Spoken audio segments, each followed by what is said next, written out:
Billionaire Dad saw the young cook crying in the locker room, and what he did the next day shocked everyone. The wall clock read exactly 8 o'clock at night when Calvin Marks closed his laptop. His blue eyes, always attentive to the smallest details, scanned the impeccably organized office. Everything was in its proper place, the books aligned by height on the dark oak shelves, the pens arranged in parallel on the marble desk, and even the curtains hung in perfectly symmetrical folds. Calvin adjusted his wristwatch, a limited edition Patek Philippe that cost more than many houses, and frowned. 8 o'clock, dinner time. A routine he had followed religiously for 15 years, ever since he had transformed his small startup into a tech empire valued in the billions, except that today something was wrong. No sound of footsteps in the hallway, no gentle aroma of food being served in the main dining room, no Morton, his butler, knocking discreetly on the door to announce that the meal was ready. Calvin waited another 2 minutes, watching the clock hands with growing irritation. Punctuality wasn't just a preference, it was a necessity, a fundamental pillar in the meticulously constructed structure of his life. Unacceptable, he muttered to himself, rising from the Italian leather chair. His footsteps echoed through the empty corridors of the mansion as he walked toward the kitchen. 50,000 square feet of luxury, and yet an emptiness that no amount of money seemed able to fill. The walls displayed priceless works of art that Calvin barely noticed anymore. Rare sculptures that had become just more objects on the path between one room and another. Calvin rarely appeared in the staff area. The space was different from the rest of the house, simpler, more functional, more human. He could hear whispered voices as he approached the main kitchen. "I don't know what to do," someone was saying in a muffled tone. Calvin entered the large modern room. Morton was there, along with 2 other employees, all with worried expressions. "Where is my dinner?" Calvin asked, his voice calm, but with a firmness that made his executives tremble in board meetings. Morton straightened up immediately. "Mr. Marks, I sincerely apologize for the delay. We had an unforeseen issue with Mrs. Lane." "Unforeseen issue? Aubrey, our chef, is having a difficult time, sir." Calvin raised an eyebrow. Aubrey Lane, the young chef he had hired about 6 months ago after his former cook retired. He vaguely remembered the interview, a young blonde woman with light-colored eyes in her early 20s, with an impressive resume for someone so young. Her meals were flawless, creative without being extravagant. Until today. "Where is she?" "In the staff locker room, sir.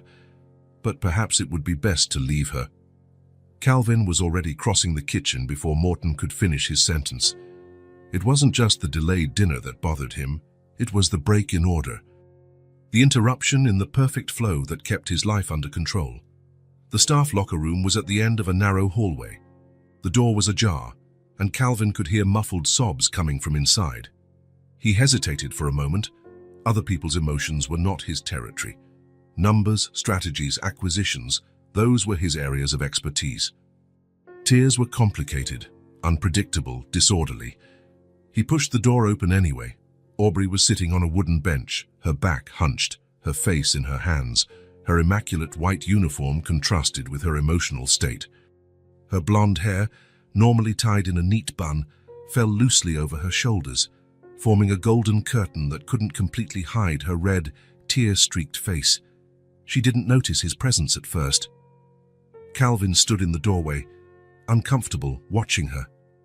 There was something strangely intimate about witnessing another person's pain, as if he were witnessing something he had no permission to see. When Aubrey finally looked up and saw him, her pale face grew even paler. She stood up quickly, wiping her tears with trembling hands. "Mr. Marks, I'm sorry, I didn't..." She tried to compose herself, fixing her disheveled hair. "Dinner will be ready in 15 minutes, I promise."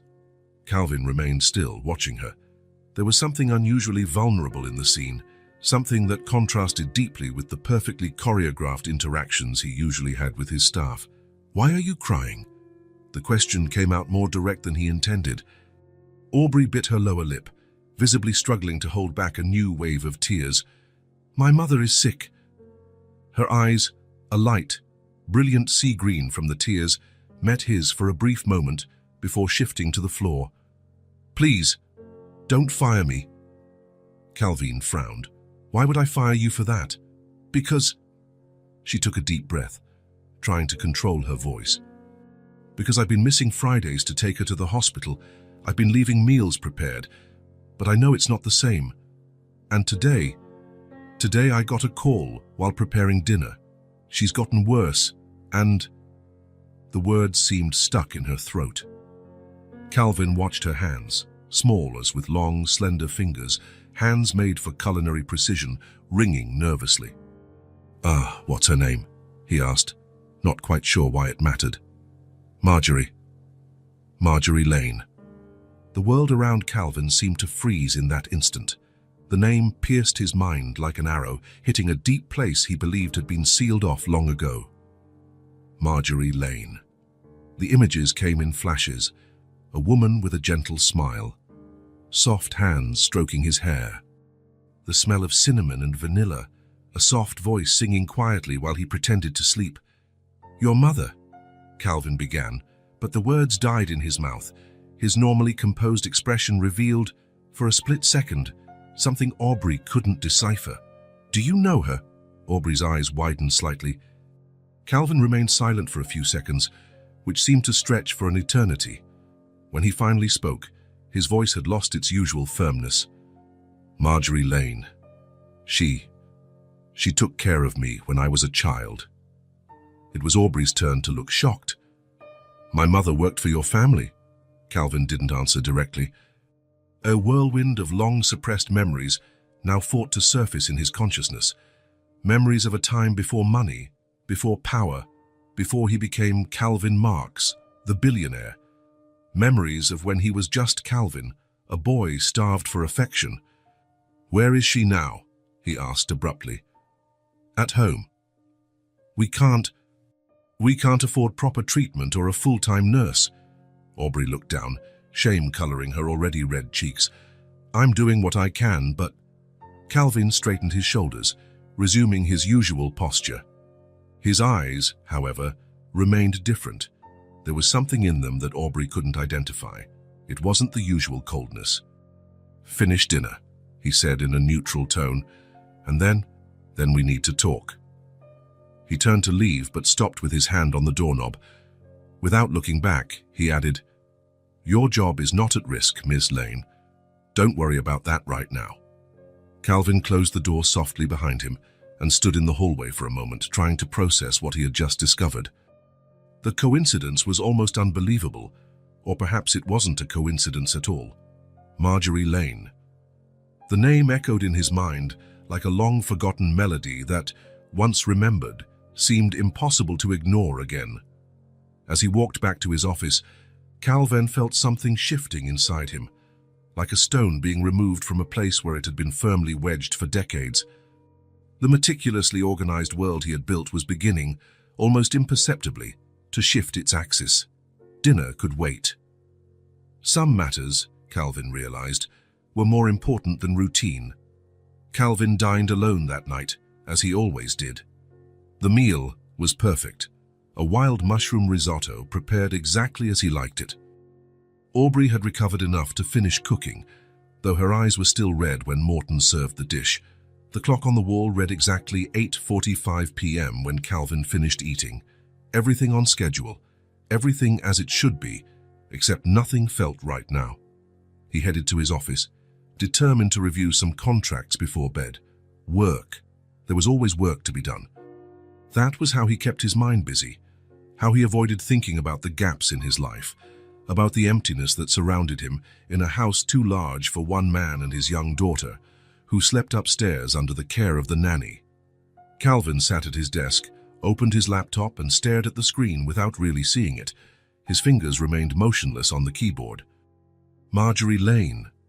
The name floated in his mind, opening doors he had kept locked for years, doors to a past that didn't fit the man he had become. Almost without realizing it, Calvin stood up and walked to a bookshelf in the farthest corner of the office, behind a row of books on economics and management. There was a small wooden box he hadn't opened in a long time. His hands hesitated for a moment before reaching for it. Dust had accumulated on the lid, a silent witness to the time it had remained untouched. He took it to the desk and opened it slowly. Inside, there were only a few old photos and small objects that would have no value to anyone but him. A small plastic dinosaur, a perfectly round stone found by a lakeside, a faded blue hair ribbon. Calvin picked up one of the photos. In it, a thin boy of about 8 smiled shyly next to a woman with a kind expression. The boy was holding a science fair trophy. The woman, with blonde hair tied in a simple bun, had her hands on his shoulders, her face beaming with pride. The memory came with surprising clarity. "See, Calvin? I told you you could do it. First place at the science fair." Little Calvin looked at the trophy in his hands, still not quite believing it. "Dad didn't come to see," he said softly. Marjorie knelt to be at his level, her light eyes meeting his. "Your father has a lot of responsibilities at work, dear, but that doesn't make your achievement any less special. I'm so proud of you." Her gentle fingers adjusted the bow tie of his school uniform. "And we'll celebrate with blueberry pancakes for breakfast tomorrow. What do you think?" Calvin blinked, returning to the present. The memory of the pancakes was so vivid, he could almost smell the butter melting in the pan, hear the soft sizzle of the batter meeting the hot metal. He put the photo back in the box and picked up another. In this one, he was even younger, maybe 5. He was sitting in a kitchen chair, with Marjorie behind him, combing his dark hair. Calvin's face in the photo showed a relaxed, almost sleepy expression, while she hummed some lullaby. Without warning, the melody came back to him. A simple song about stars and dreams, sung in a soft voice that soothed his childhood fears. Marjorie sang to him every night, after telling him stories. Stories about brave knights and gentle dragons, about children who discovered magical worlds and came home transformed. Calvin closed his eyes, letting the memory swallow him. It was a stormy night. The thunder seemed to shake the whole house, and little Calvin was huddled under the covers, trembling. His parents were traveling, as they often were. The bedroom door opened, and Marjorie came in with a steaming mug of hot chocolate. "Are you scared, dear?" she asked, sitting on the edge of the bed. Calvin wanted to deny it, to say he was brave like the heroes in the stories, but another clap of thunder sounded, and he burrowed deeper. Marjorie placed the mug on the bedside table and began to stroke his hair. "Do you know what my mother used to tell me about thunder? That it's just the clouds talking to each other. They talk loudly because they're so far apart." "Is that true?" he asked, already less frightened. "Well, it's one way to look at it," she smiled. "Sometimes we need to find ways to make scary things less scary." She sang to him until he fell asleep, the thunder forgotten, the lullaby the only sound that mattered. Calvin opened his eyes, surprised to feel a lump in his throat. How could he have forgotten all of this? How had these memories become so distant, so hazy, when they now seemed so sharp and vital? The answer, he knew, was in the last photo he now held, a photo from his high school graduation. In it, a teenage Calvin, his face already resembling the man he would become, received his diploma. His parents were there, elegant but distant figures, and in the corner of the photo, almost hidden, was Marjorie. No longer as an official nanny. He was too old for that, but present nonetheless. It was the last day he saw her. University came next. Then internships, the first company, the meteoric success, the meticulous building of an empire, the equally meticulous creation of a man who needed no one. Calvin put the photos back in the box, but hesitated before closing it. At the bottom, there was a small card, yellowed with time. He picked it up, knowing exactly what was written on it, though he hadn't read it in decades. The handwriting was delicate but firm. "You are a good boy, Calvin. Never forget that. With love, Marjorie." It was a farewell note, left on the day he left for university, along with a watch he no longer wore. Calvin sat for a long time, the card between his fingers, thinking about all he had achieved and all he had lost along the way. The boy who smiled in the photos, who felt safe with lullabies and bedtime stories, had disappeared at some point. In his place was a man who measured success in numbers, who kept everyone at a distance, who had created an impeccable routine that left no room for the unexpected, for real connections. He looked at the clock, 11:10 p.m. Far past the time he would normally be asleep. Another routine broken in a single day. Calvin put the box back on the shelf, but placed the small card in his jacket pocket. Tomorrow he would talk to Aubrey. He would find out more about Marjorie, about her illness. As he walked to his room, Calvin realized something unsettling. At some point in his journey to become the man he was today, he had distanced himself from everything that had once given his life meaning. And maybe, just maybe, there was still time to find his way back. Calvin woke up at 6 a.m., as always. The morning ritual was a ballet of precise movements, timed to the second, 5 minutes of stretching, 20 minutes on the treadmill, 10 minutes in the shower. At 6:45 a.m., already impeccably dressed in a custom-made grey suit, he went down for breakfast. Ellie, his 5-year-old daughter, was already at the table, swinging her little legs that didn't reach the floor. Her blonde hair had been styled in 2 perfectly symmetrical braids by the nanny, and her blue eyes, identical to her father's, lit up when she saw him. "Good morning, Daddy," she exclaimed, with the enthusiasm only young children can muster so early.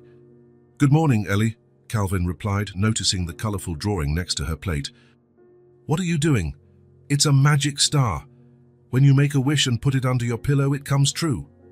Calvin smiled slightly as he sat down. Martha, the housekeeper, served his usual black coffee and a plate of eggs with toast. Ellie chattered about her dream from the previous night, something about unicorns and floating castles. Typically, Calvin would just nod distractedly while checking messages on his phone. Today, however, he found himself actually listening to her. The memories unearthed the night before had subtly changed something within him, like a slightly misaligned gear in a precision watch. At 7:30 a.m., the nanny arrived to take Ellie to school. Calvin gave a quick kiss to the top of his daughter's head and headed to his home office, where he had video conferences scheduled for the entire morning. Business continued. The world kept spinning, regardless of personal revelations. The hours passed in meetings and analyses of financial reports. Calvin maintained his usual facade. The ruthless CEO, the shrewd investor, the man whose emotions never interfered with his decisions. But behind this well-constructed mask, a part of his mind remained occupied with thoughts of Marjorie Lane. At noon sharp, Morton knocked on the office door. "Your lunch is served, Mr. Marks." Calvin nodded, closed his laptop and went to the dining room. As expected, everything was impeccable. The table set with fine china, the silver cutlery polished to a shine, the napkin perfectly folded. The usual precision. He sat in his customary seat at the head of the table, which was far too long for a man who almost always ate alone. Morton served the appetizer, an arugula salad with pears and walnuts, and then discreetly withdrew. Calvin ate in silence, savoring the perfect combination of flavors. Aubrey was, indeed, a talented chef. Even with everything that must be happening in her personal life, her work remained flawless. He wondered if this ability to compartmentalize, to maintain professional excellence despite personal problems, was something they both shared. When Morton returned to clear the appetizer plate and serve the main course, a salmon fillet with an herb sauce and sautéed vegetables, Calvin asked, "Is Miss Lane in the kitchen today?" Morton seemed slightly surprised by the question. "Yes, sir. She arrived at her normal time this morning." Calvin nodded, offering no explanation. It was not his habit to discuss employees or ask about their routines. From Morton's look, this break-in pattern was noteworthy. Lunch continued, each dish more perfect than the last. Dessert, a lemon meringue pie, was served at 12:45 p.m., exactly when it should be. The routine preserved, order maintained. Outwardly, nothing had changed. Calvin took the last spoonful of dessert and placed his napkin beside the empty plate. Instead of getting up immediately, as he always did, he remained seated. "I would like to speak with the chef today, Morton. Please ask her to come here when she's finished in the kitchen." "Certainly, sir." 15 minutes later, Aubrey appeared at the dining room door. She was composed again, her chef's uniform immaculate, her blonde hair tied in an orderly bun. Only a very keen observer would notice the faint dark circles under her light eyes, signs of a restless night. "Are you wanted to see me, Mr. Marks?" she asked, her voice professional, with no trace of the desperation from the previous night. Calvin gestured for her to sit in the chair to his right. Aubrey hesitated. Employees rarely sat at the table with him, but she complied. "Lunch was excellent, as always," Calvin said. "Thank you, sir." An uncomfortable silence hung between them. Aubrey seemed to be expecting a reprimand, despite the previous night's assurance that her job was safe. Calvin, for his part, found himself in unusual territory, a conversation that was not strictly professional. "How is your mother today?" he finally asked. Aubrey seemed surprised by the question, but replied, "A little better. The pain has eased with the new medication, but..." She hesitated. "The doctors say we need more detailed tests for a precise diagnosis." Calvin nodded, absorbing the information. "And these tests, they're expensive, I imagine." "Yes," Aubrey confirmed, her gaze lowered. "I'm saving up, but it will still take some time to get the necessary amount." Calvin drummed his fingers on the table, a rare gesture of restlessness. "Your mother, Marjorie. She took care of me when I was little." Aubrey looked up, surprise evident in her light eyes. "Are you really talking about my mother?" "Yes." Calvin met her gaze. "I need to see her." The surprise on Aubrey's face gave way to an expression that was hard to interpret, a mix of confusion and, perhaps, a touch of hope. "She lives with me, in Riverdale. It's a small apartment, nothing like..." She gestured vaguely, indicating the mansion around them. "That doesn't matter." Calvin stood up, resolute. "But I have important meetings this afternoon that I can't postpone. But tomorrow I'm free after lunch." "You really want to come to our house?" Aubrey seemed incredulous. "Yes, and please, don't call me sir when we're talking about your mother. You can call me Calvin." It was a small but significant concession. In his meticulously hierarchical world, Calvin Marks rarely allowed such familiarity. "Tomorrow then," Aubrey said, still processing the situation. "She'll be surprised." Calvin nodded, ending the conversation. "You can return to your duties now, and Aubrey..." She stopped, turning to him. "Thank you for lunch." It was truly excellent. A small smile appeared on her face, the first he had seen since the incident in the locker room. "You're welcome, Calvin." As she left, Calvin realized that, for the first time in years, he was looking forward to something that had nothing to do with business or acquisitions. Tomorrow he would see Marjorie again, after almost 3 decades. The thought left him simultaneously apprehensive and strangely light. The afternoon sun cast long shadows as Calvin's black Bentley pulled up in front of an apartment building in the Riverdale neighborhood. The contrast could not have been more stark. The luxury car seemed out of place on this middle-class street, where children rode bicycles on uneven sidewalks and clotheslines with laundry decorated some balconies. Aubrey, sitting in the passenger seat, seemed nervous. Throughout the 40-minute drive, she had spoken little, only giving occasional directions. Calvin, for his part, had maintained his usual silence, though his mind was far from quiet. "This is it," Aubrey said as the car stopped. "3rd floor." Calvin looked at the building. It wasn't dilapidated, but it certainly showed signs of age, peeling paint in some spots. A sign indicating the elevator was out of order, simple but well-tended flowers at the entrance. It was the kind of place where people worked hard to maintain dignity on tight budgets. "I'm sorry we have to take the stairs," Aubrey commented as they entered the lobby. "The elevator breaks down often." "It's no problem," Calvin replied, following her up the stairs. On the 3rd floor, Aubrey stopped in front of door 302 and hesitated with the keys in her hand. I think I should warn you. My mother isn't at her best. She used to be so vibrant." Calvin nodded. "I understand." "And our apartment is..." "Aubrey," Calvin interrupted her gently, "I'm not here to judge where or how you live." She took a deep breath and unlocked the door.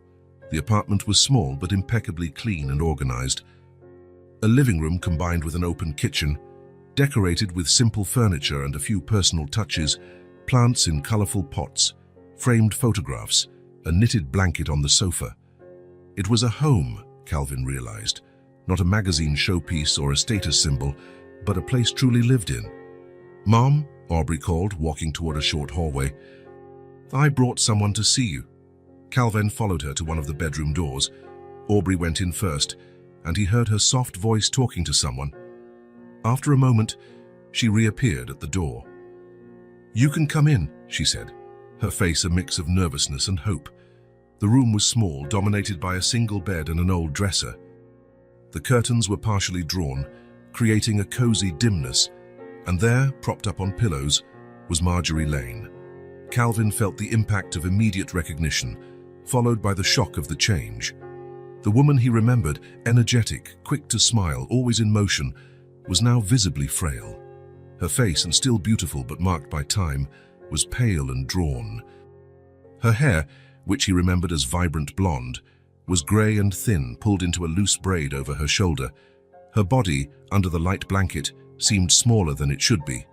But her eyes, those light eyes that had looked at him with such kindness in his childhood, were still the same. "Calvin." Her voice was just a shadow of what it had been, but the recognition was clear. "Is that really you?" He approached the bed, feeling an emotion he couldn't name growing in his chest. "Hello, Marjorie." She tried to sit up straighter, but a wave of pain crossed her face. Still, she forced a smile. "Look at you," she said, a touch of her old warmth in her voice. "All grown up and important. I always knew you'd go far." Calvin sat in the chair beside the bed, watching her closely. Despite the smile, he could see how she discreetly clutched her side, how her breathing was shallow to avoid movements that would cause more pain. "How are you, Marjorie?" "So the truth," her smile faltered slightly. "Oh, just a bit tired. Nothing a good rest won't fix." "Mom," Aubrey intervened, her tone gentle but firm. "Dr. Miller said you need to be honest about the pain." Marjorie sighed, a small surrender. "It's a little worse today, but I've had better days, and I will again." Calvin glanced at Aubrey, who bit her lower lip.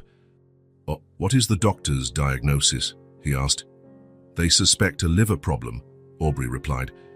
"But we need more tests to confirm. In the meantime, she's on painkillers, but—" A soft moan from Marjorie interrupted the explanation. She closed her eyes for a moment, her forehead creased in an expression of pain she couldn't hide. "When was the last time she took her medication?" Calvin asked, his tone shifting to something more urgent. "4 hours ago," Aubrey answered, concern evident in her voice. "But we can't give her more now. The doctor was very clear about the intervals." Calvin observed Marjorie more closely. Her skin had a faint yellowish tint that he hadn't noticed initially. Her breathing was more labored, and small beads of sweat glistened on her forehead despite the cool room. Without a word, Calvin stood up and took off his jacket, placing it over the chair. "Marjorie," he said, his voice gentle but firm, "I'm taking you to the hospital now." No, there's no need," she protested weakly. "It's just a bad day. I'll be better tomorrow." "She's right," Aubrey intervened, though her tone betrayed her worry. "The doctor said these fluctuations are normal and—" "This isn't a fluctuation," Calvin interrupted her. "Her skin tone is yellowish, her breathing is irregular, and she's trying to hide how much pain she's really in."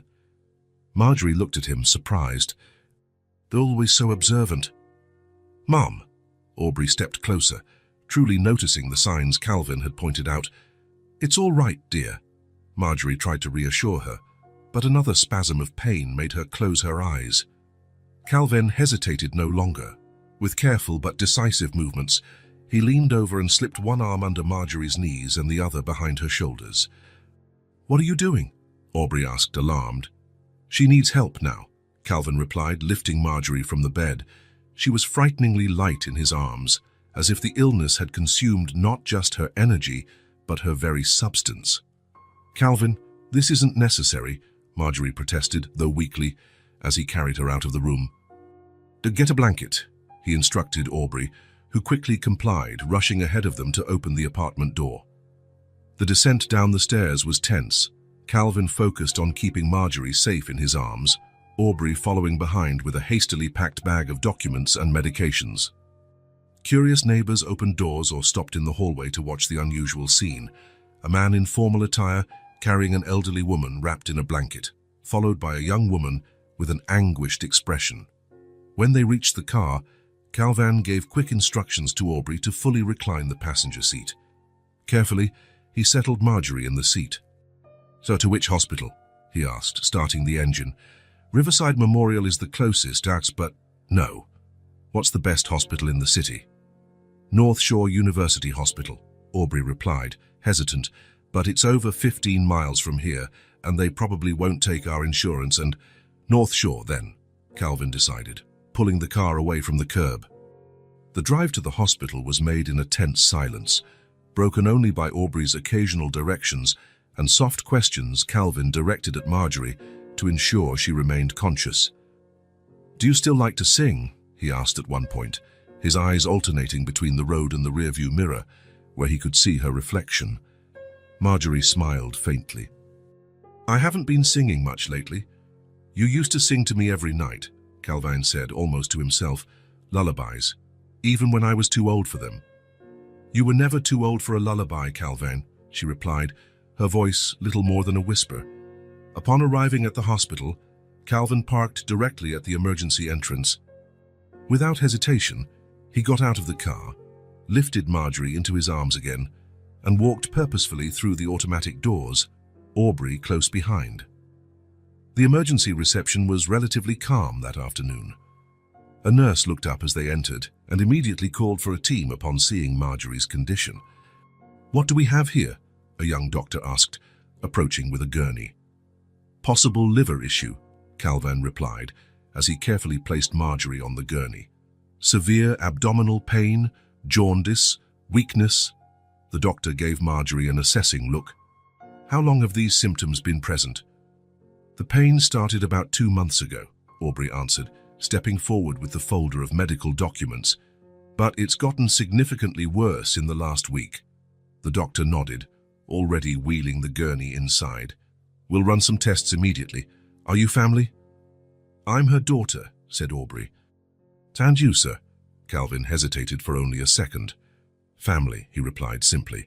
As the medical team took Marjorie further into the hospital, Calvin and Aubrey were directed to the reception desk to fill out forms. It was then that the practical reality of the situation began to set in. "Her health insurance?" the receptionist asked. Aubrey nervously fumbled in her bag, looking for the insurance card. Calvin could see the growing anxiety on her face.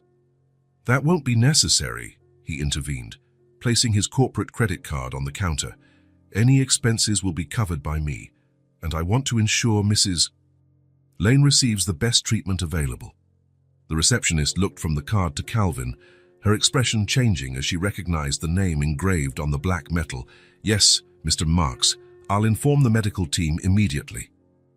Aubrey looked at Calvin, her light eyes wide with a mixture of surprise and gratitude. "You don't have to do this," she said softly. "Yes, I do," he replied simply. They were led to a private waiting room, more comfortable than the common area. A heavy silence settled between them, not exactly uncomfortable, but laden with unexpressed thoughts and complex emotions. Calvin sat upright, as always, but his fingers drummed lightly on the arm of the chair, a rare sign of agitation. Aubrey alternated between moments of tense stillness and small nervous movements, adjusting her bag, checking her phone, fixing her hair. "She's going to be okay," Calvin said finally, though there was no certainty in his voice. Aubrey nodded, her eyes fixed on the door through which the doctors would eventually appear.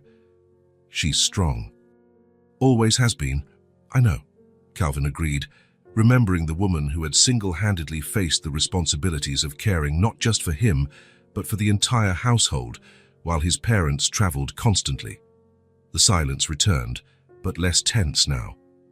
In the quiet of the waiting room, past and present seemed to collide. The boy Marjorie had cared for and the man who was now in a position to help her, the child Marjorie had occasionally mentioned, and the worried young woman sitting across from him. Nearly 2 hours passed before the doctor returned. His face was serious, but not grim, a balance Calvin recognized from his own business meetings when the news was mixed. "Ms. Lane," the doctor addressed Aubrey, "we've managed to stabilize your mother. She's responding well to the pain medication." "And the diagnosis?" Calvin asked. "Preliminary tests confirm a liver problem, as we suspected. There's a biliary obstruction that's causing most of the symptoms. We'll need to run more tests to determine the exact cause and the appropriate treatment." "Surgery?" Aubrey asked, her voice small. "It's a possibility, but we need to evaluate further before deciding. What I can say for sure is that your mother will need ongoing treatment for some time. We're going to admit her for observation and additional tests." Aubrey nodded, processing the information. The doctor continued, his tone now more hesitant. "Regarding the administrative matters, our team informed me that Mr. Marks will be covering the expenses, but I'd like to point out that we're talking about a potentially long and costly treatment." "That's not a problem," Calvin stated. "I want her to receive all the necessary care without financial limitations." The doctor seemed slightly relieved. "In that case, I'll request a private suite and ensure that Dr. Reeves, our hepatology specialist, takes over the case personally." "When can we see her?" Aubrey asked. "In about 30 minutes. She's being transferred to her room now and is still a bit sedated, but conscious." When the doctor left, Aubrey turned to Calvin, her eyes shining with unshed tears. "I don't know how to thank you," she began. "You don't have to thank me," Calvin interrupted her gently. "Marjorie did a lot for me when I was a child, more than you can imagine. But the costs, it must be a fortune. I promise I'll find a way to pay you back, even if it takes years. I will pay for everything," Calvin cut in, his tone firm but gentle. "And you can stay with your mother for as long as needed. Your job is secure. But the kitchen, the meals, I can hire another chef temporarily." "That's not fair to you," Aubrey insisted.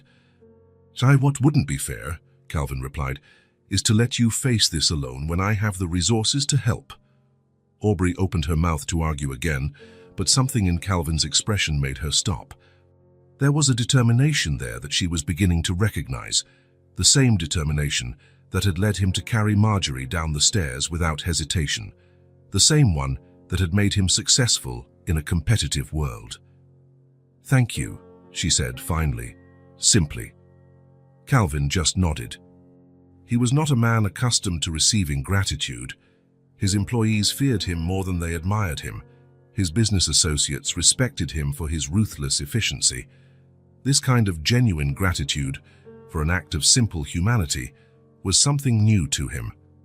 Sitting there in the hospital waiting room, with Marjorie's future uncertain but at least in the best possible hands, thanks to his intervention, Calvin felt something he hadn't experienced in years, a sense of doing something truly right, not just strategically correct or financially prudent, but morally right. It was a strangely comforting feeling. Like coming home after a long journey. 3 days had passed since Marjorie's admission. The doctors had confirmed the diagnosis, a treatable liver condition, but one that would require ongoing care. With the right treatment, the outlook was promising, though the road to full recovery would be long. Calvin visited the hospital daily, always at the same time, between his afternoon meetings and dinner. The routine, once sacred, now adapted to this new priority in his life. For the first time in years, work commitments took a back seat without him feeling that suffocating anxiety of losing control. That Friday, however, he arrived earlier, and he was not alone. "Daddy, where are we going?" Ellie asked, skipping beside him down the hospital corridor, her small hand held firmly in his. She wore a light blue dress with small embroidered flowers, and her blonde hair was tied in a ponytail with a ribbon the same color as the dress. "We're going to visit a very special person," Calvin replied, feeling a strange mix of nervousness and anticipation.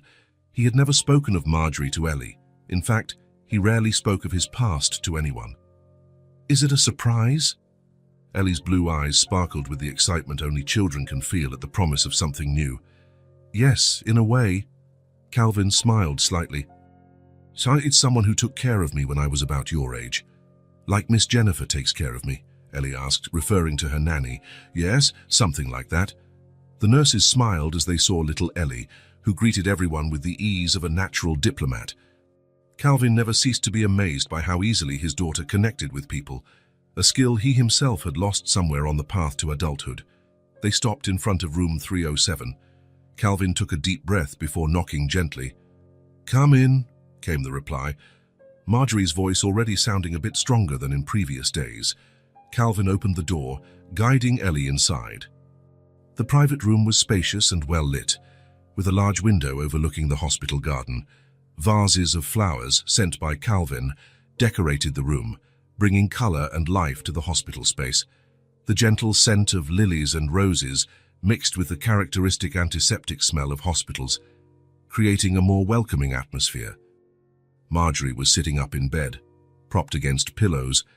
Her appearance had improved significantly since her admission. Color had partially returned to her face, and her eyes seemed more alert. Her grey hair was combed into a loose braid, and she wore a navy blue robe over her hospital gown. When she saw Calvin with the little girl, her face lit up with a smile that erased years from her countenance. "You brought a visitor," she said, her voice soft but full of warmth. Calvin nodded, approaching the bed with Ellie. "Marjorie, this is my daughter, Ellie. Ellie, this is Mrs. Lane." Ellie looked at the lady in the bed with that fearless curiosity typical of children. Her eyes scanned from the IV tubes to the heart monitor beside the bed, then finally settled on Marjorie's gentle face. After a moment of observation, she smiled, revealing the gap where she had recently lost a baby tooth. "Hi, Mrs. Lane. Are you sick?" "My daddy said you're getting better." Marjorie laughed softly. "Yes, dear, I am sick, but the doctors are taking very good care of me, and you can call me Marjorie." Ellie moved closer to the bed, still holding her father's hand. "Daddy said you took care of him when he was little, like me." "That's right," Marjorie confirmed, her gaze shifting between Ellie and Calvin. "Your father was a very special boy." "He's still special," Ellie declared with the absolute certainty only a 5-year-old can possess. "He knows how to tell really good bedtime stories, and he makes the best hot chocolate in the whole world." Calvin felt an unexpected warmth rise up his neck. He wasn't used to being the subject of conversation, especially conversations about the softer aspects of his personality. The mention of hot chocolate caught him by surprise. It was a recipe he made instinctively, without ever wondering where he had learned it. "The hot chocolate," said Marjorie, her eyes twinkling with recognition, "with a little bit of cinnamon and vanilla." "Yes," exclaimed Ellie, excited. "How did you know?" "Because I taught your father that recipe. It's what I used to make for him when there were storms or when he couldn't sleep." Calvin felt as if something clicked in his brain, the sudden memory of rainy nights, a steaming mug, and the sense of security that came with it. How could he have forgotten that? "Ellie, why don't you get that chair and sit by the bed?" he suggested, trying to reorganize his thoughts. Ellie obeyed, dragging an armchair closer to Marjorie's bed with determination, despite the furniture being nearly her size. Calvin helped her with the last few inches, and then lifted her to sit down. "What was my daddy like when he was little?" Ellie asked bluntly, leaning forward slightly, clearly fascinated by the idea of her father ever having been a child. Marjorie smiled, glancing briefly at Calvin as if asking for permission. He nodded slightly, resigned but curiously expectant. "Well, your father was a very smart boy," Marjorie began, settling back against the pillows. "He loved books and always asked questions about everything. He was always trying to understand how things worked." "I like books too," exclaimed Ellie, excited by the similarity. "And questions." "Miss Jennifer says I ask too many questions sometimes." "There are never too many questions," Marjorie replied with a wink. "Your father once asked me why the sky was blue, and when I answered, he asked why light behaved that way, and then why atoms did that, and he kept going until we were both looking it up in an encyclopedia." "He was only 6. Calvin almost smiled at the memory. He had forgotten that specific episode, but he remembered the feeling of insatiable curiosity that had accompanied him throughout his childhood. "He was also very organized," Marjorie continued, a gleam of amusement in her eyes. "All his toys had specific places, and he would get very upset if anyone moved them." "He's still like that," Ellie exclaimed, laughing. Every morning, he fixes his tie the same way, and if someone moves anything in his office, he knows right away. Marjorie laughed, looking at Calvin with affection. Some things never change. And was he brave? Ellie asked. Marjorie looked directly at Calvin now, her gaze soft but penetrating, as if seeing past the facade of the successful businessman to the boy he had been. Very brave. Even when he was scared, he always faced things. Like what? Ellie insisted. Well, there was a huge tree in the backyard of the house where we lived. An old oak tree vine with branches that seemed to touch the clouds. Your father was afraid of heights, but he was determined to climb that tree. So, day after day, he would climb a little higher. It didn't matter if he slipped or got scared. The next day, there he was, trying again. Until, finally, he reached the top. Calvin remembered that tree, the feeling of vertigo mixed with exhilaration when he finally reached the highest branches. He had completely forgotten that small childhood achievement. And do you know what he did when he got to the top? Marjorie continued. Ellie shook her head, completely absorbed in the story. He built a small platform with boards and ropes. It was his secret place. He would take books up there and read for hours. Sometimes, I had to call him several times for dinner because he was so lost in the stories he didn't hear me. Like a tree castle? Ellie asked, her eyes wide. Exactly like a castle, Marjorie agreed, smiling. Your father was always very good at building things. Once, he assembled a telescope from a kit all by himself.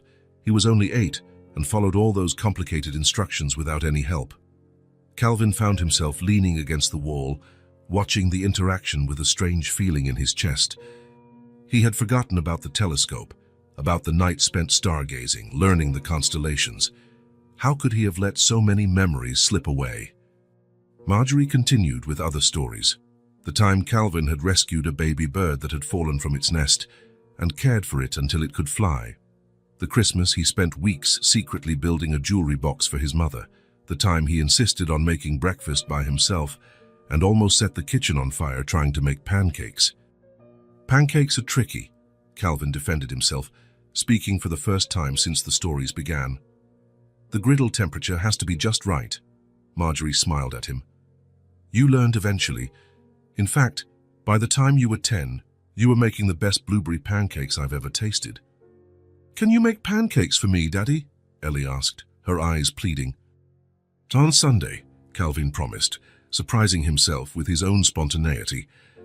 Marjorie told of the time Calvin decided he wanted to be an astronaut and spent a whole month wearing a makeshift astronaut helmet around the house, about the collection of colorful rocks he kept in a special box under his bed, about how he had a natural talent for chess and won his first school tournament at age 9. Simple on sweet human stories. Stories that painted a portrait of a normal boy, with normal fears and dreams, so different from the image Calvin cultivated of himself now. It was as if she were reintroducing him to a version of himself he had left behind, or worse, deliberately buried. Ellie listened with growing fascination, occasionally interrupting with questions or enthusiastic comments. Her crystal-clear laugh filled the room whenever Marjorie told a particularly funny or mischievous story about her father. And with each story, the distance between the boy of yesteryear and the girl of today seemed to shrink, as if an invisible thread was being woven between generations. Calvin watched, feeling something inside him slowly transform. It was as if long closed doors and windows were being opened, letting light into darkened rooms of his soul. After nearly an hour, a nurse came in to check Marjorie's vital signs. I think it's time for us to go, Calvin said, noticing signs of fatigue on the older woman's face, despite her evident pleasure in the visit. But I want to hear more stories, Ellie protested. We can come back another day, Calvin promised, surprised at how easily the promise left his lips. Ellie's eyes lit up. Can we come tomorrow? Tomorrow, Calvin agreed, exchanging a look with Marjorie, who nodded with a smile. See you tomorrow, Mrs. Marjorie, Ellie exclaimed, hopping off the armchair and waving. See you tomorrow, dear, Marjorie replied. As Ellie went to the door, she added softly, just for Calvin to hear, She's wonderful, Calvin, just like you were. She has your same curious and kind spirit. Calvin felt something tighten in his throat. Rest, Marjorie. We'll be back tomorrow." The next day, before they left for the hospital, Calvin found Ellie sitting at the kitchen table, concentrating on a sheet of paper.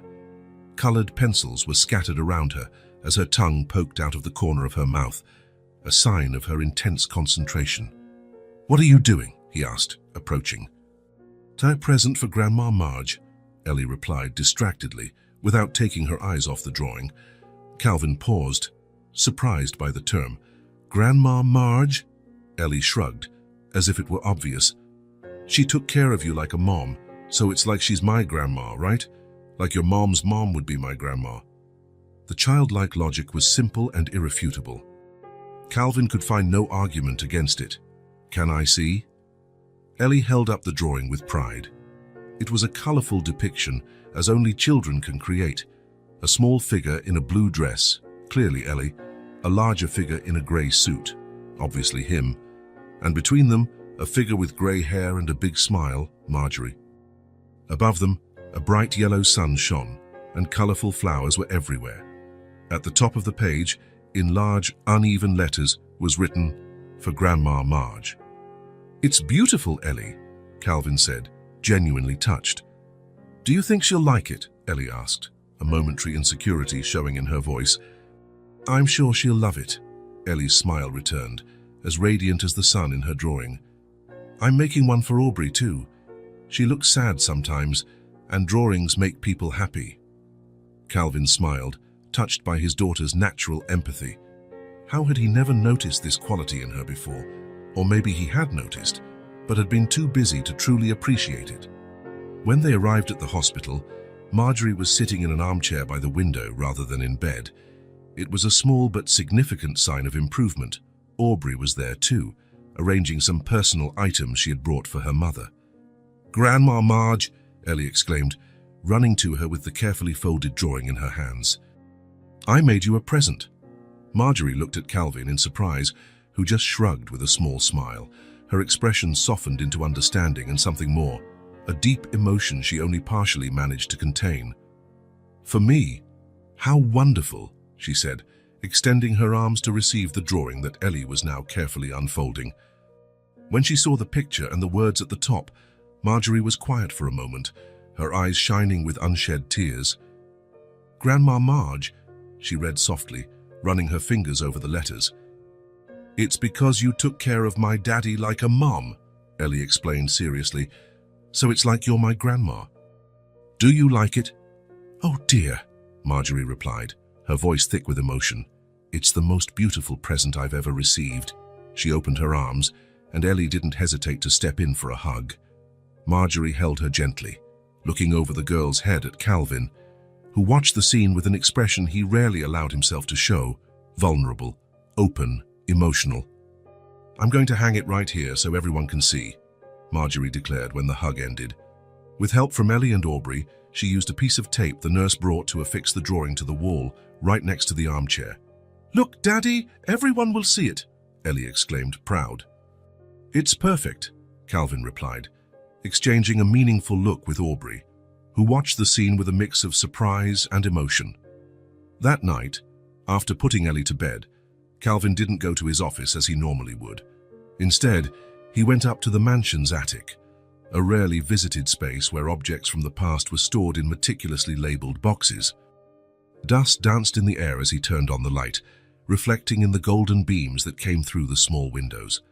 The boxes were organized chronologically, a testament to his perfectionism that extended even to the parts of his life he preferred to ignore. He found what he was looking for in a box simply marked childhood, a photo album bound in brown leather, its pages yellowed with time, dusty from disuse. He took it to his room and sat in the armchair by the window. For several minutes, he just looked at the closed cover, as if afraid of what he would find inside. Finally, he took a deep breath and opened it. The first pages contained formal photos, baby Calvin in his mother's arms, who smiled stiffly for the camera, child Calvin at social events, always impeccably dressed, annual school portraits, showing his progression from boy to teenager. But in the middle of the album, the tone of the images changed. There were more candid photos, captured in moments of genuine joy or concentration, Calvin at the beach, building a sandcastle. Calvin asleep on the sofa, a book open on his chest. Calvin laughing as he ran through the garden with a paper boat in his hand, and then Calvin saw it. The photo he was looking for without knowing he was looking. Marjorie sitting in a rocking chair on the porch, with little him on her lap. She was laughing, her head thrown back in joyful abandon, while he, about 4 years old, was laughing too, his head resting against her chest. The sunset in the background bathed the scene in golden hues, creating an almost ethereal image of simple, pure happiness. Calvin felt something warm and wet run down his face and realized, with surprise, that he was crying. He couldn't remember the last time he had cried, certainly not since he became a CEO, maybe not even since adolescence. He ran his fingers over the image, as if he could touch that moment from the past, as if he could reach the boy he had been and tell him that everything would be okay, but that he shouldn't forget what really mattered. "How could I forget all this?" he whispered to the empty room, his voice choked with long suppressed emotion. The answer didn't come in words, but in a deep understanding that settled in his chest. He had forgotten because remembering hurt too much, because the memories of warmth and security made the coldness of his adult life almost unbearable, because at some point he had decided that success and emotion were mutually exclusive. He looked at another photo, him at 7 years old, proudly displaying a small science trophy. Marjorie was beside him, her arm around his shoulders, both smiling. His parents were not in the picture, probably on some business trip or at a social event, like so many times during his childhood. Calvin closed the album, but kept the rocking chair photo in his hands. Tomorrow he would take it to show Marjorie and Ellie. It was time to build a bridge between his past and his future. Time to allow the boy in the photo, curious, brave, capable of pure joy, to have a voice in his life again. Maybe it wasn't too late to rediscover parts of himself he had left behind. Maybe, through Ellie, through Marjorie, he could find a way back. 2 weeks had passed since Ellie's first visit to Marjorie. In that time, a gentle routine had been established. Every afternoon after school, Calvin would take his daughter to the hospital. While Ellie charmed the medical staff with her spontaneous nature, Calvin watched with growing admiration as his daughter formed a genuine bond with Marjorie. They colored together, shared stories, and sometimes Marjorie taught the girl songs from her own childhood. Marjorie's health was steadily improving. The doctors were optimistic, saying that with proper treatment, she could be discharged soon. Calvin had ensured that the best specialists cared for her and that no resources were spared. That Wednesday, the sky was particularly blue when Calvin arrived at the hospital alone. Ellie was at a birthday party for a school friend, so he decided to use the time to talk to the doctors about the next steps in Marjorie's treatment. When he reached room 307, he found Aubrey organizing some clothes into a small suitcase. Her dark circles revealed sleepless nights, divided between caring for her mother and working extra shifts at a local restaurant to supplement her income. Although Calvin had assured her that her job was safe, Aubrey had insisted on finding temporary work while she was away from the mansion. "Good afternoon," Calvin greeted, knocking lightly on the open door. Aubrey turned, her blonde hair tied in a messy bun. "Oh, hi, Calvin. Is Ellie not with you today?" "Birthday party," he explained. "How's Marjorie?" "Better every day. The doctor just left. He said she might be discharged next week if her latest tests remain good." Aubrey smiled, but there was a subtle tension in her light eyes. "That's excellent," Calvin replied. "Where is she now?" "Physical therapy. They're helping her regain strength in her legs after so much time in bed." Aubrey closed the suitcase and checked her watch. "I should get her in 20 minutes. "I can wait with you," Calvin offered, sitting in the armchair by the window. Aubrey nodded, continuing to organize small belongings scattered around the room. She had a nervous energy, a constant movement, as if stopping meant facing thoughts she preferred to avoid. "How are things at the apartment?" Calvin asked casually, watching her. The question seemed to catch Aubrey by surprise. She hesitated, folding and refolding a scarf unnecessarily. "Everything's fine," she answered vaguely. "I'm managing." Calvin didn't press. In recent days, he had noticed this hesitation whenever financial or domestic matters came up. Aubrey was proud, a trait he recognized well, as he shared the same characteristic. A silence fell between them, broken only by the soft hum of the air conditioning and the distant noise of hospital activities in the hallway. Aubrey continued her tidying, while Calvin feigned interest in the view from the window. "I'm going to get a coffee," Aubrey announced abruptly. "Do you want anything?" "I'm fine, thank you." She grabbed her purse, a simple, worn piece, and quickly left the room. In her haste, she didn't notice when a white envelope slipped out of the poorly closed bag, falling silently to the floor near the door. Calvin noticed the envelope immediately. His first instinct was to call out to Aubrey, but she had already disappeared down the hall. He stood up and walked to the door, picking up the envelope. It was unsealed, the sender's stamp visible in the upper corner. Riverdale Properties Management. Without really planning to, Calvin found himself sliding his fingers inside the envelope. An inner voice argued that it was an invasion of privacy, but another, stronger voice said that Aubrey needed help, even if she wouldn't admit it. The paper he pulled out confirmed his suspicions. It was an eviction notice, dated 3 days prior. The text was clear and impersonal. "This is the final notice regarding the 3-month delay in rent payment for the property located at 245 Maple Street, apartment 302. If the total amount of 4,750 hours, including late fees, is not paid in full within 10 days of this notification, we will be forced to begin eviction proceedings." Calvin felt a tightness in his chest. The deadline would be up in a week, just when Marjorie was due to be discharged. The idea of her returning home only to face an eviction was unbearable. Hearing footsteps in the hallway, Calvin quickly folded the paper, put it back in the envelope, and tucked it into the inner pocket of his jacket. When Aubrey returned with her coffee, he was once again sitting in the armchair, seemingly absorbed in his phone. "I'm going to get Mom now," she said, taking a quick sip of the hot drink. "I'll wait here," Calvin replied, keeping his voice casual.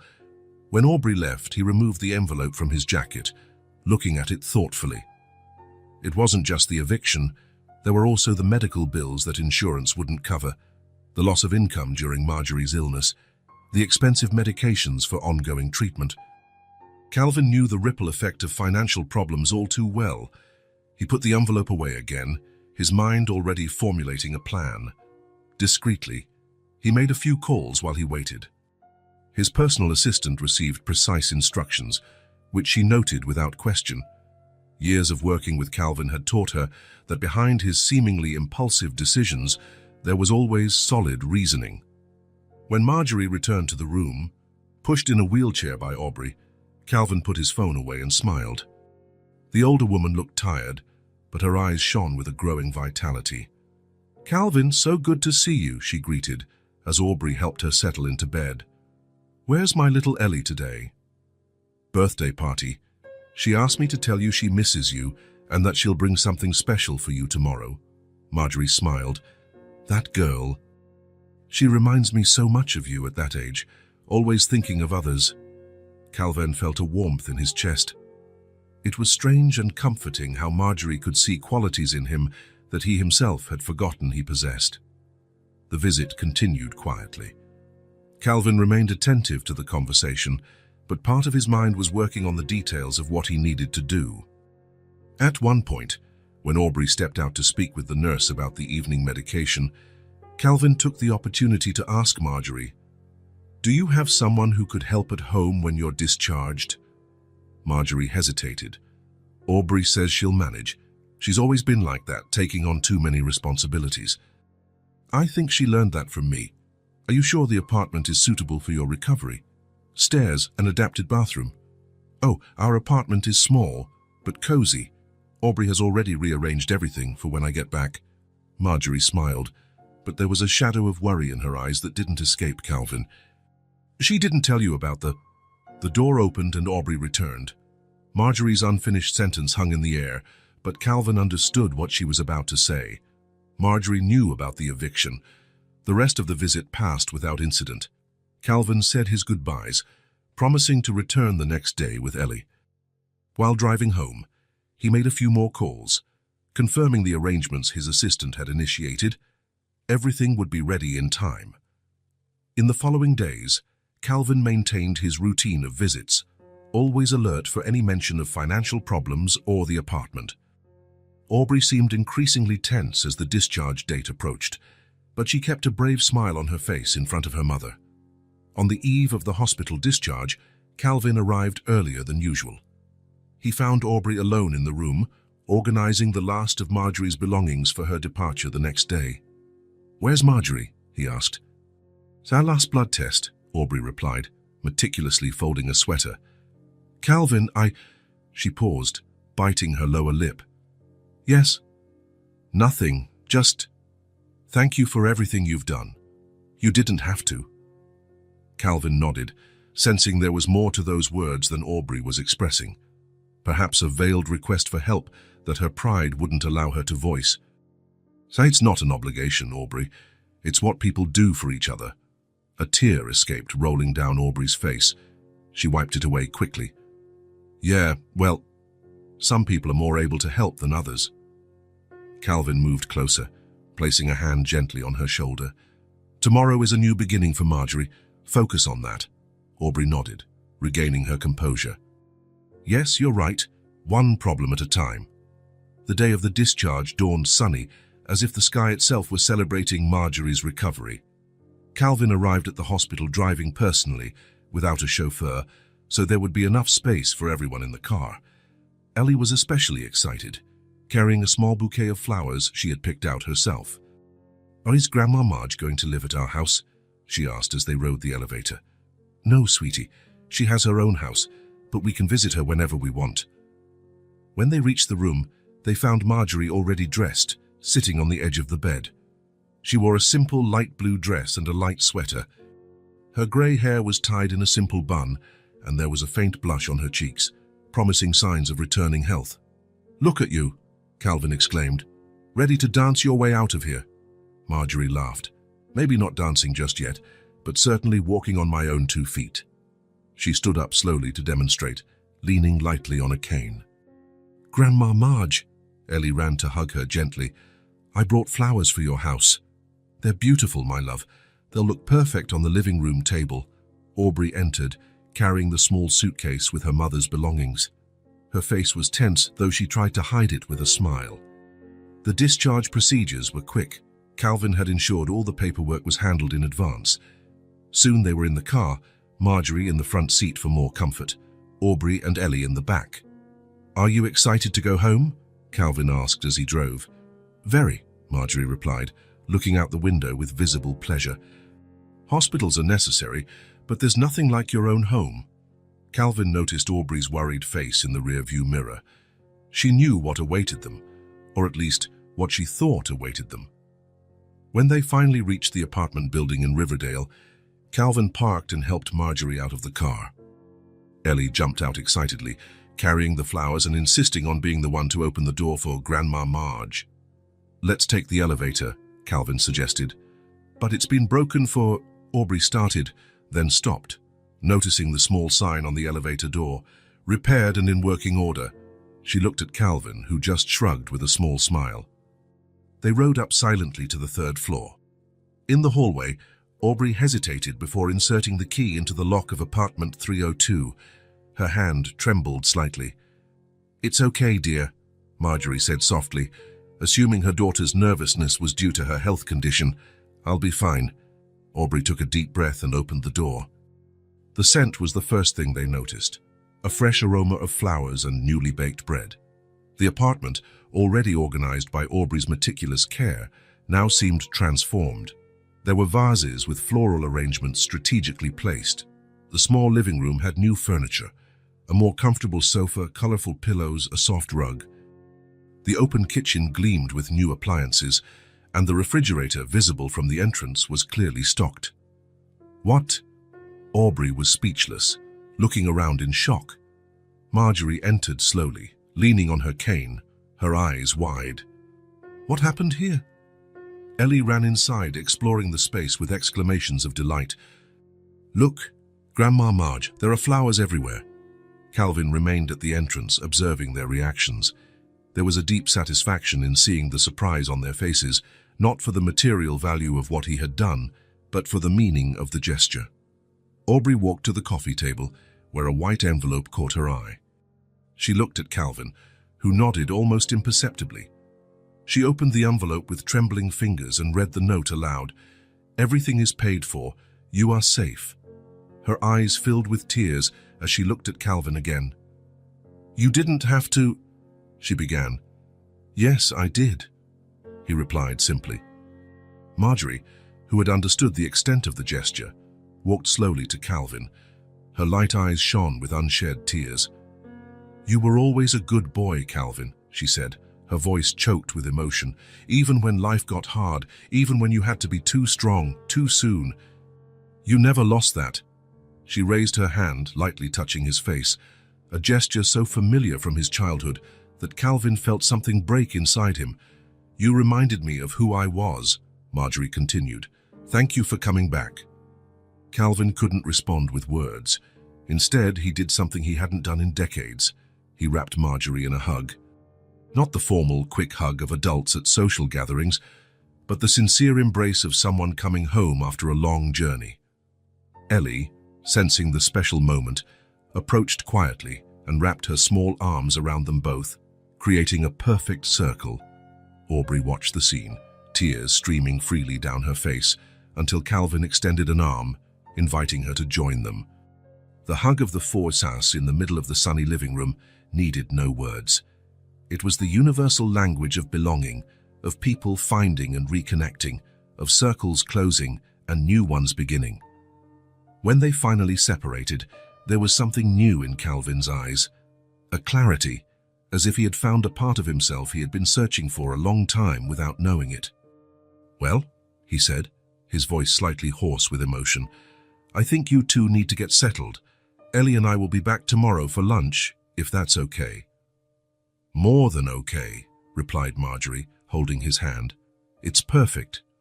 As he left with Ellie, Calvin looked one last time at the transformed apartment, but the real transformation, he knew, had happened inside him. The forgotten envelope had revealed more than a financial problem.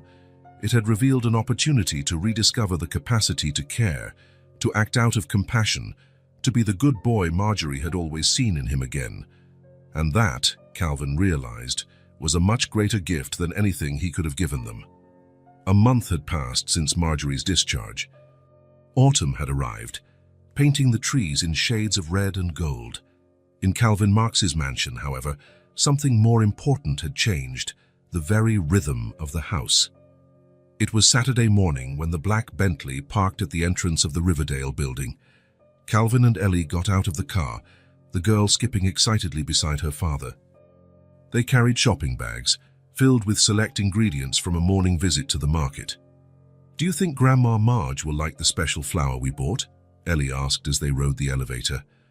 "I'm sure she will," Calvin replied, adjusting the bags. When they knocked on the door of apartment 302, they were greeted by the smell of fresh coffee and the sound of laughter. Aubrey opened the door, wearing a floral apron. Her blonde hair was in a ponytail, and there was a smudge of flour on her cheek. "Right on time," she said, smiling. "Mom was just telling the stories of the disastrous cookies you tried to make when you were 7. Calvin feigned indignation. "They weren't disastrous. They were experimental. You put pepper in them instead of cinnamon." Marjorie's amused voice came from the kitchen. Ellie giggled, running inside. "Daddy put pepper in the cookies." The kitchen, small but cozy after the renovations Calvin had arranged, was in a state of organized chaos. On the counter, flour was scattered, along with bowls of sugar and butter, and metal cookie cutters awaited. Marjorie, sitting on a tall stool adapted for her, smiled broadly. "It was a culinary experiment far ahead of its time," Calvin defended himself. "Nowadays, chocolate with chili is considered sophisticated." "But not Christmas cookies," Marjorie retorted, winking at Ellie. "Your father was always very confident, even when he was completely wrong." Instead of feeling uncomfortable with the teasing, Calvin smiled. It was this kind of shared memory, of casual intimacy built over time, that he had forgotten. "Let's show him how it's really done," Marjorie said to Ellie, holding out her hand to the girl. "Come on, dear, This cookie recipe has been a Lane family secret for 3 generations. Ellie climbed onto a stool next to Marjorie, her eyes shining with anticipation. Calvin and Aubrey exchanged knowing glances as they unloaded the groceries. "The first rule for perfect cookies," Marjorie began in a solemn tone, "is clean hands and happy hearts." Ellie nodded seriously, as if receiving the most important of lessons. While Marjorie guided Ellie's small hands to measure flour and sugar, Calvin made coffee for the adults. It was a scene he would have never imagined months ago. Hikar, the billionaire CEO, now comfortable in this small apartment, doing something as mundane as making coffee. "Daddy, look, I'm creaming the butter," Ellie exclaimed, her hands covered in the yellow substance. "I see, Princess, very good." "The butter needs to be soft, but not melted," Marjorie explained. "It's one of the secrets to the perfect texture." Aubrey began to prepare lunch, moving with the grace of a dancer around the small kitchen. There was a lightness to her that Calvin hadn't seen before. The weight of the world, the financial worries, the fear of losing her mother, the uncertainty about the future, had considerably lessened from her shoulders. "I need help with these vegetables, Mr. CEO," Aubrey joked, pushing a cutting board and some vegetables toward Calvin. "I'm not sure I'm qualified for this role," he replied, rolling up his shirt sleeves. "I'll teach you," Aubrey offered, demonstrating how to cut a carrot into perfectly uniform cubes. Soon, the 4 of them were working in harmony in the small kitchen. Marjorie and Ellie creating shapes with the cookie dough, Aubrey preparing a stew, and Calvin, surprisingly, following instructions without question. It was a coordinated dance, as if they had done this together for years. The conversation flowed naturally, jumping from topic to topic. Calvin found himself actively participating, offering opinions, asking questions, laughing openly. When was the last time he had talked like this, without an agenda, without a specific goal, just for the pleasure of human connection? "Remember that Christmas when you were 10? Marjorie asked, as she helped Ellie put the first batch of cookies in the oven. "You insisted on making cookies for all the household staff." Calvin stopped chopping vegetables, the memory returning. "We made how many?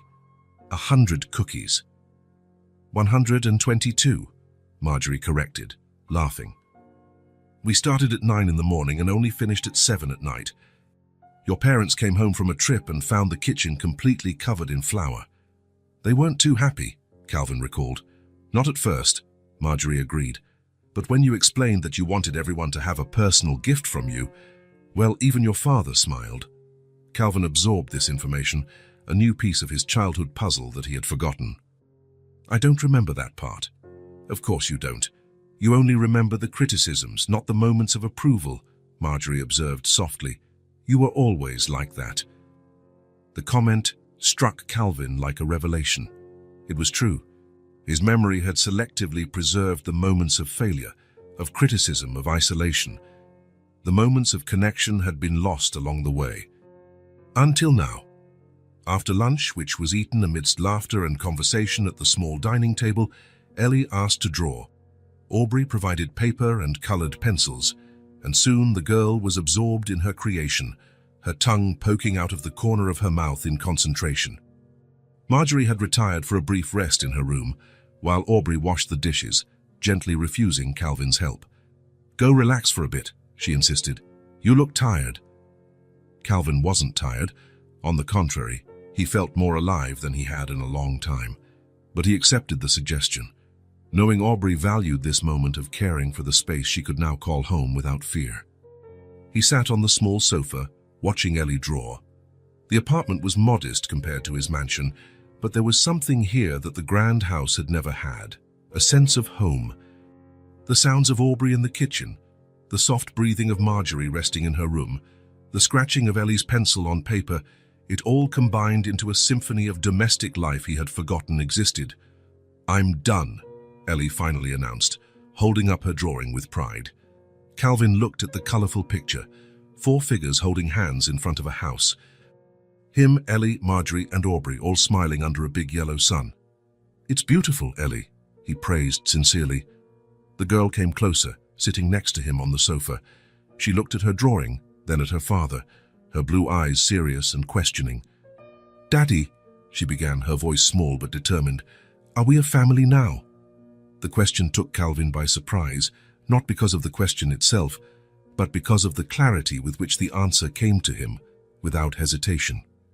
"Yes," he replied, putting his arm around her shoulders. "We are." Ellie smiled, satisfied, and turned her attention back to the drawing, adding more flowers around the figures. Calvin sat there, feeling the small weight of his daughter against his side, the profound simplicity of that moment etching itself into his memory. The following afternoon, back at the mansion, Calvin sat in the garden. It was a space meticulously planned and maintained by a team of gardeners, with perfectly manicured lawns and geometrically arranged flower beds. Beautiful, but lacking the wild joy of a truly lived-in garden.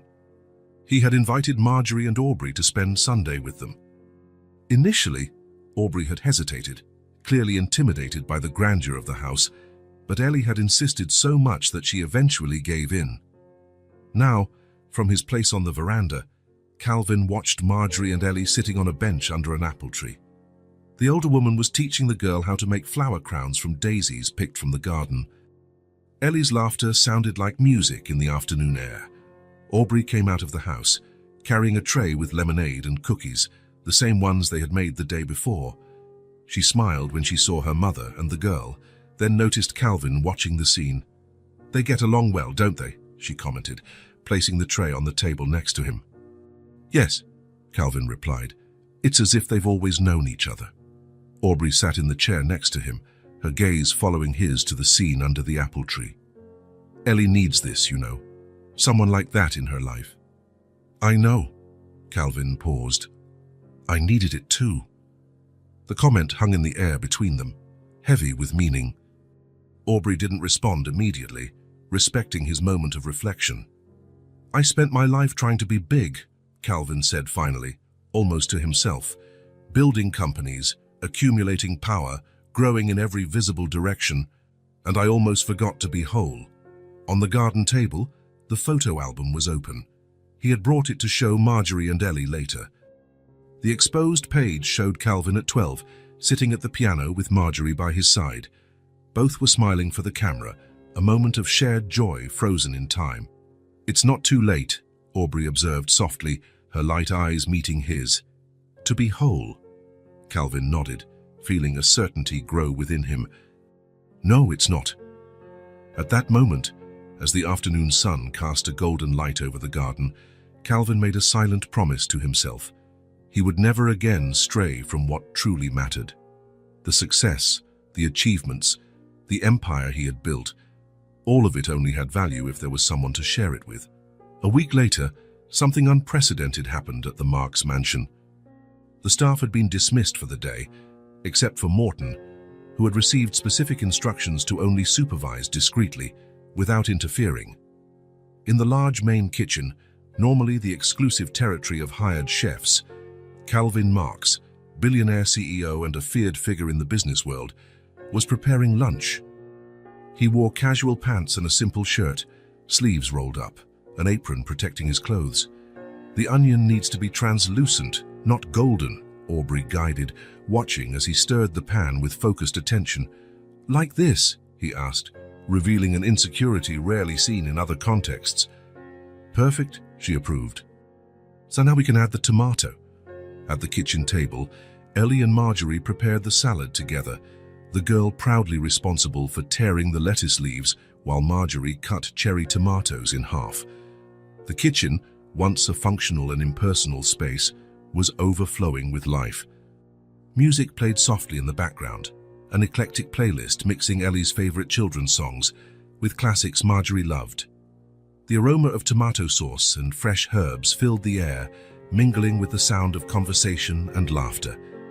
"And who would have thought," Marjorie commented, watching Calvin cook under Aubrey's patient guidance, "that the boy who almost set the kitchen on fire with pancakes would be preparing a full Italian lunch one day." "Technically," Calvin replied, "I could still set this kitchen on fire." "The day isn't over." Everyone laughed, the lightness of the joke revealing how much Calvin had changed.